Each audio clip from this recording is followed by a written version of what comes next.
Stand for the pledge of allegiance. Pledge allegiance to the flag of the United States of America and to the republic for which it stands, one nation, under God, indivisible, with liberty and justice for all. Any revisions to the agenda? Looks like we do have some public comment here today. Meg Leary, would you like to take the stage? Thank you.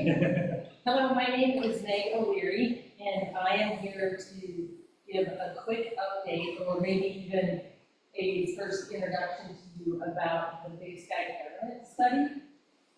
This is a BizRad study that kicked off in September with the public, with the first of what will be 3 public meetings. At that same time, while we were doing the public meeting, we were meeting with over 20 community service providers, including Dustin, including Seth, including anybody that is currently receiving public funds to operate a service.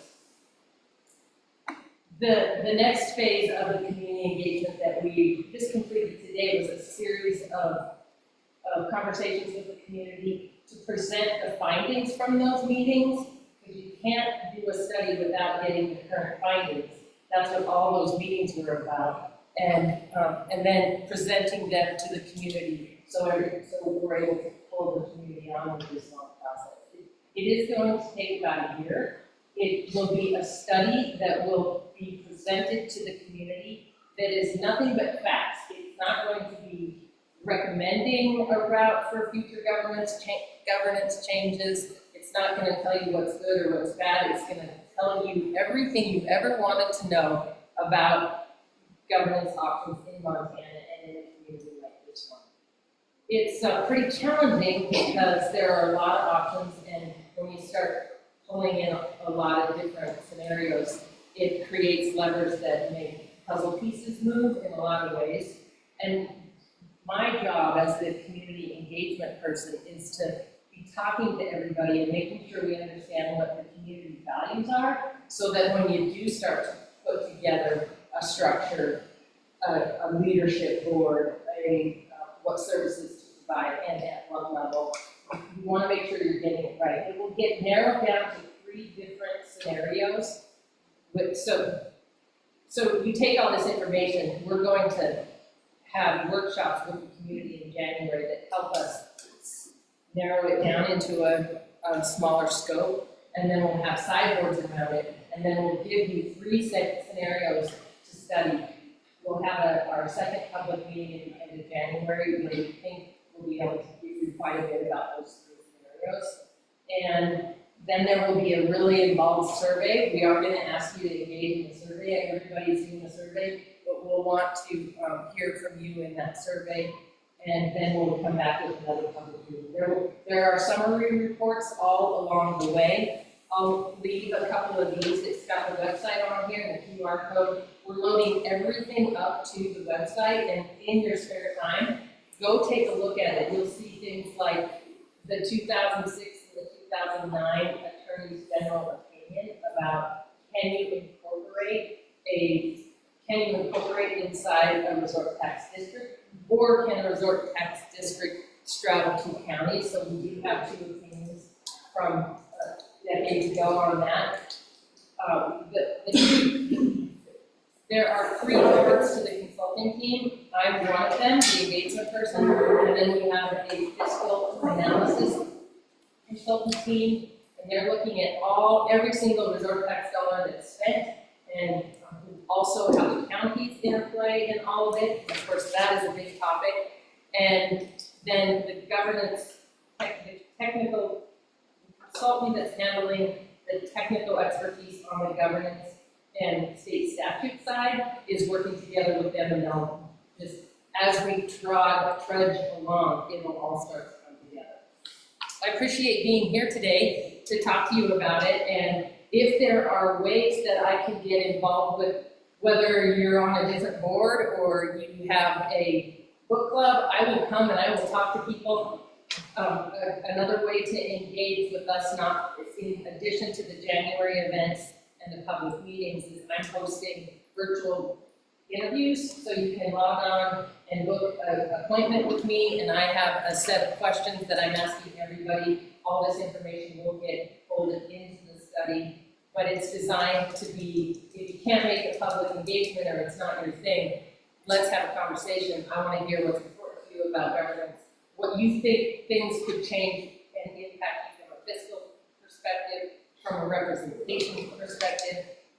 How do you think public services are being provided now, that kind of thing. So it's pretty dry stuff. It's going to be a hell of a long report. It's going to be, you're going to have to study it, and Dylan, one of the consultants, talks about how you're going to have it on your bedside table, and it's going to be really interesting reading. But we are trying to parse it out in pieces so that it's not just going to take it in June when we take that final report. I'll leave it at that. I know you guys are busy with the important stuff. It's interesting, the first Tuesday series conversation that we had in October, one of the comments was a lack of how do we get transportation for our kids to school around? How do we serve that better? And it was really great conversation that we could say that's funded from a different bucket, but that bucket interplays with these other buckets, and so how does that interrelate? And what it taught the consulting team is how getting kids to school is a community value. And we just did an engagement meeting with the realtor industry sector within the chamber, and that was yet another topic about somebody that wants to move here and live up in Moonlight, and it could be a deal breaker to get the kids down here to school. Again, reinforcing community value of how we get kids to education is something that we're really thinking about here. Great, thanks, Meg. Yeah, and I'm gonna stay for a little bit, but I gotta run, but I wanna hear what you guys talk about too, but I won't be disruptive, I'll sneak again. No, that hurts. Great, thanks again for coming down, appreciate it. Right, moving on to approval of the minutes. Make a motion. Make a motion to approve the minutes for October 8th. Second. All those in favor? Aye. Any opposed? That's unanimously. Recommendations? Recognitions, yeah. Earlier, or I guess late last week, we had a retirement assembly for Deputy Earl, who is leaving his RSRO as Deputy of Gallatin County. He was RSRO for 14 years, I think, almost since the high school started 15 years ago. So it was really nice. He touched on the kids as well. And we've got a great replacement in Jake Culbertson. Who's already kind of started, so it's a little for a seamless transition, but I want to recognize Travis probably as working in the school district. And then Holly's here, so I'd like to publicly recognize Holly. It got $70,000 for the Big Sky School District from the Moonlight Community Foundation through 2 grants. That's great. And then Kara had mentioned the assembly yesterday, tomorrow was hard work, and all the students really came on for it. Just moving into your report then. Yeah, I handed it out. So we're 3 to 4 hours old, it's really not doing a heck of a lot. That's kind of where we're at. You're not low enough to go back to Class C, and I'm going to go to Class A, so that's 2 good things for the town. And then on the donation front, I'm just putting this out there since, these meetings aren't public. Lord has a donor that's supposed to go to $50K a year for up to 3 years in support of our athletic programs. But they want a match for that donation. So I'm bringing it up so you can have this on the front of your mind when you're talking to somebody. So if we can get it, doesn't have to be one donation, it can be one thing. I'm working with a few of these for matches, and I'll keep you posted. Keep that in mind. We have to get $150,000, $300 in aggregate. We can find a match for those. You can direct them my way, Kara's way, anybody's way, Lauren's way to kind of talk through that. But, that's out there. And then House Bill 408, we have $285,000 will be in our pockets this week. I have another $200,000 committed, and so we still have an outstanding balance that we can get of $85,000. That House Bill 408 number is that tax credit. So that's, if you talk with me, you're getting donor, potential donors, keep in mind that that's $1 tax credit to the state of Montana, and just clear it away. Questions? Thanks, Dustin. Move on to middle school and high school. Middle school, please. We'll start with academics.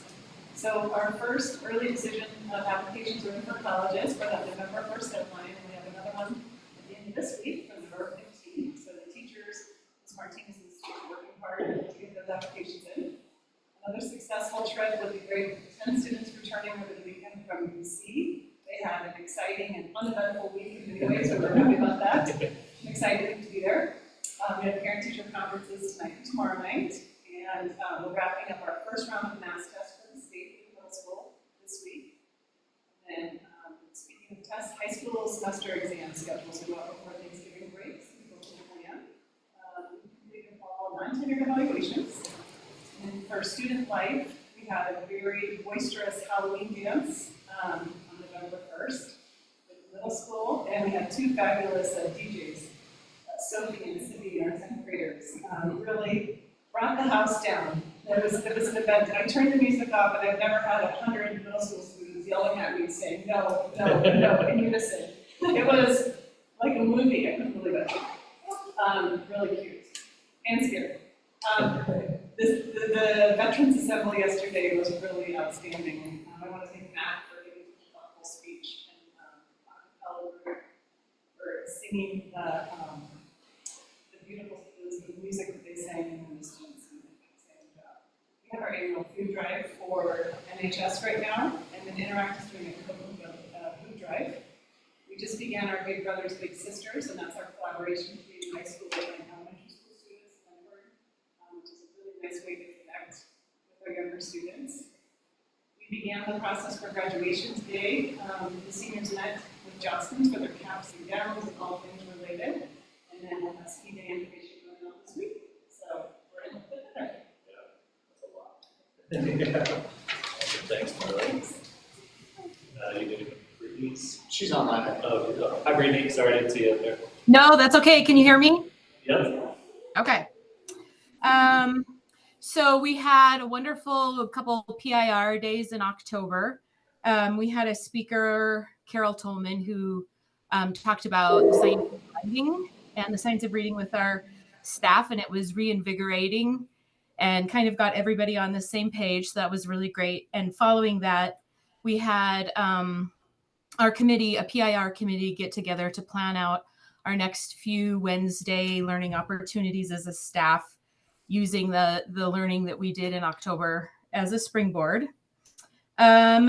We conducted a mock election last week with all students kindergarten through 5th grade in our building, which was really fun. And the teachers did a wonderful job of engaging students in unbiased and informative communication about it. Sorry.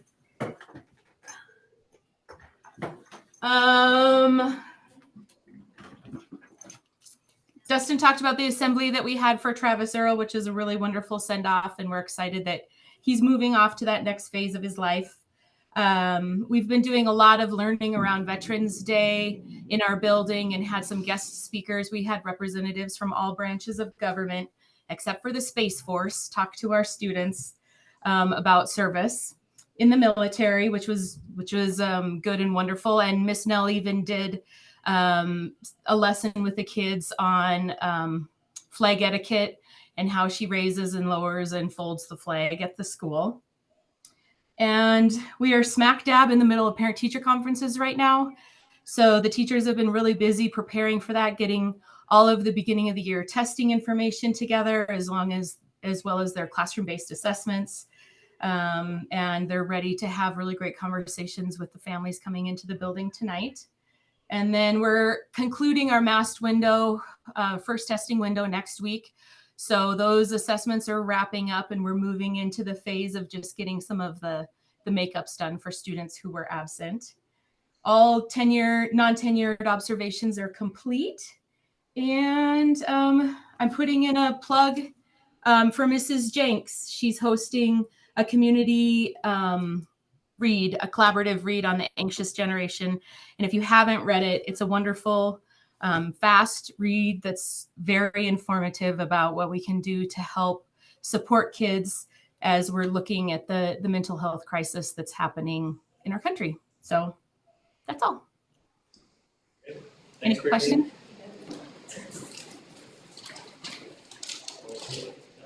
Move on to VP. I have 16 total students have registered for this year's exams, 10 full IB diploma candidates, and 6 pursuing one or more course exams. Several are taking multiple exams, and Tim just added, it's nice to see more students taking advantage of individual exams. That is one way to get credits. What's that class size again? 28. You said Lower, six, A little low. Dustin, you said 16? I did. Move on to activities, Mr. Hannah. Thank you. So fall sports have wrapped up nicely. I wanted to just thank the coaches. They did such a fantastic job. Whitney and Mark Walk up in Travis Earl Middle School for volleyball and football. And of course, Dustin, Jeremy, Tony, Cam, Patty, and then Ashley and Stephen, high school sports side. I mean, not only were they able to find their own kind of success this season, but you could really tell the kids were having a really good time, and that's always the goal of our program. So thank you very much to them. And of course, our bus drivers, Wayne did a fantastic job of coordinating transportation so that whenever it was available, our kids had the best way to get to wherever they were going. And especially in football's case, sometimes that was really, really, really far away. So Giving him like a mileage. exactly. It's not often you come across that 10-hour limit of driving in 24 hours. So, and then of course Jeremy Harder was in there along with Brad Larty, and Libby Grable actually drove the volleyball van a couple of times when we were really, stacked up on transportation for individual days. So thank you all for helping coordinate that. All conference selections for the fall will probably be available next board meeting. There's still a couple teams that are competing in the state volleyball tournament and in semifinals for football before we can release those all conference to media sources. Right now, middle school basketball just kicked off. I can't say for certain, but it's got to be close to record numbers. We've got around 20 5th and 6th graders and 17 7th and 8th graders, which is quite something. So that's great to see them. They had a great 6th grade team and the 7th and 8th grade team had a great win last night against Christian. So that was awesome. And the high school basketball will start on November 21st. And it's other than that, those few middle school games and getting the high school kicked off, it's going to be pretty quiet until after Thanksgiving break. Are those numbers boys and girls both? That's just girls, yeah. So the middle school girls, it goes every 2 years. The boys will play in the fall for 2 years and then switch to the winter. And then this year, this is the second year for the girls. They played in the fall the last 2 years, so next year they'll be. And we'll see if those numbers hold up. Hopefully they do. That's a lot. Yeah. I can imagine how loud that practice is. Holy moly, yeah. Great. Courtney. It's nice to be here. It's nice to have you. I'm going to make it short, and after my presentation, I can get back to the room. We still have orders over there. So, on that note, so far so good. Other than having to explain how we move some money around and $125 to help the school district, everything's fine. As Dustin mentioned, 285 current enrollments, that is down. Based on current OPI calculations, our general fund level from fiscal year 25 where we are now, fiscal 26, it will be the same. Hopefully with legislative changes in January, we got something, but if not, year-over-year, general fund. So yes, we will be the same level that we are. Besides that, it's okay. I just don't want Any questions? We're excited to get back, so. All right. Thanks,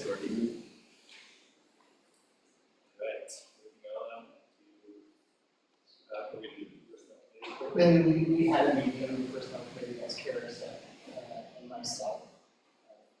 Kind of one of the bigger things that we talked about was the superintendent evaluation. I worked towards a tool that I has experience with, and I had a chance to look at, and I'm excited about that. And we have negotiations coming up, feel free to jump in anytime you guys, we have negotiations coming up, so just talking a little bit about that. So we'll be more robust. Any other comment? Okay, thanks. We're hearing more of that, that's going to be interesting. Move on to discussion and action items. Motion. Make a motion to approve the contract with Chase Forces for cloud for the 2024-2025 school year. Second. It's in the packet, we didn't increase the price, we didn't, so this is the 11th contract that we've signed with Jake in the last 11 years, and we raised the price once.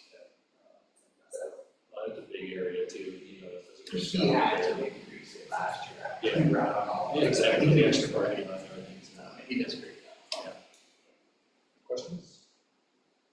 Call for a vote, all those in favor? Aye. Opposed? Passes unanimously.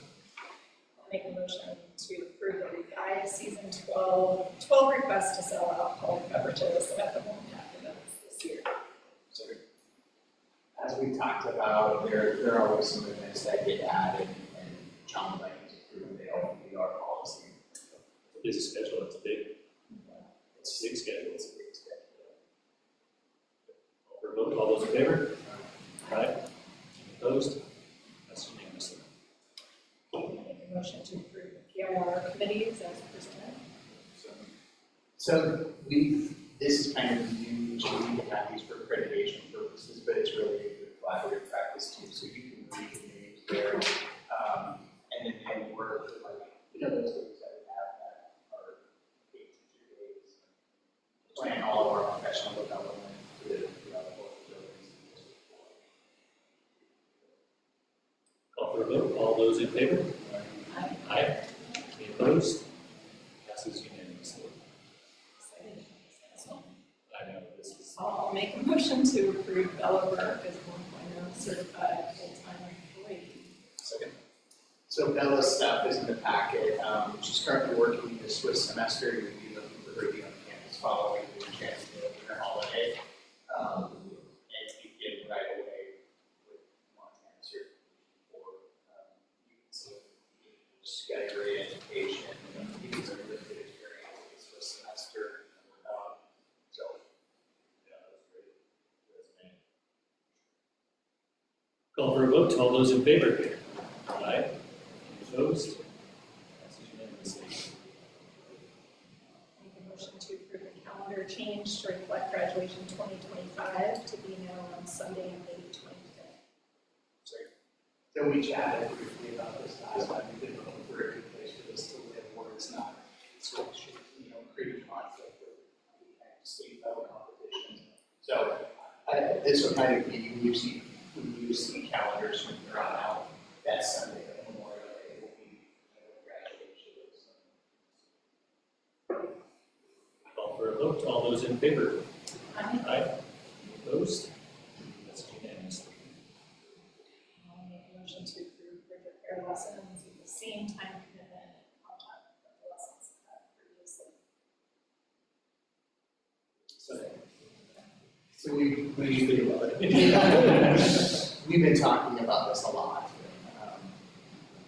They've really expanded their scope of their lessons, the time and contact, and as was requested, there was a careful review by admin. And our recommendation is that we just stick with what they've done in the past, but certainly offer up to them that we're happy to, if they can have facilities for free. We're happy to advertise if they would like to do more in-depth lessons for community parents who are interested in participating in that. But for right now, to just stay, with what they've done in the past. If they don't want to agree to that, our teachers can meet those standards for our students. Hadn't they said they wanted to do that more expanded program only? No, they haven't gone along and said it. And I would just say I'm appreciative of the administration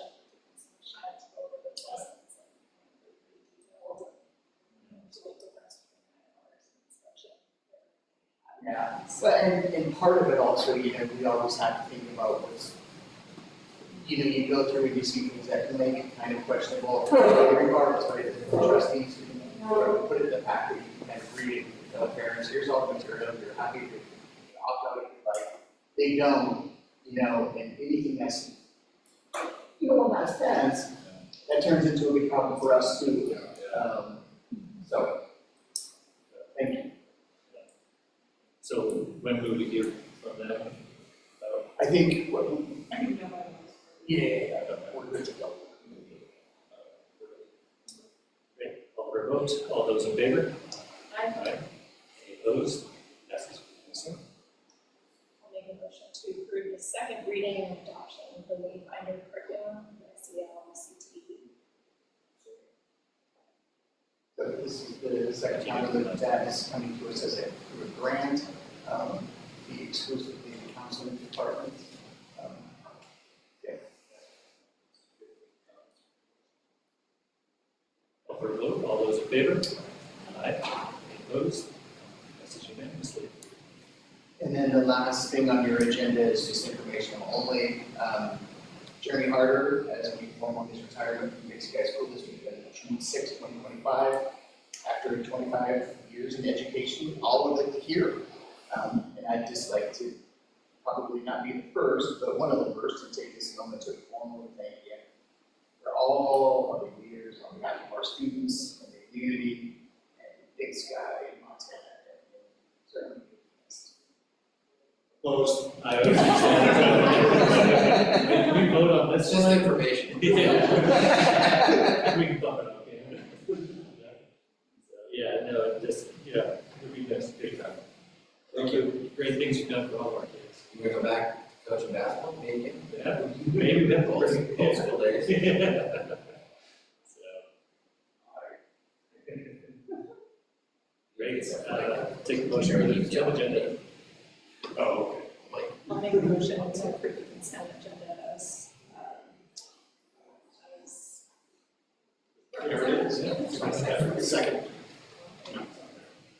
Vote, all those in favor? Aye. Any opposed? That's unanimously. So Tuesday, December. December 10th. Meeting adjourned. Thanks, everybody. Yeah.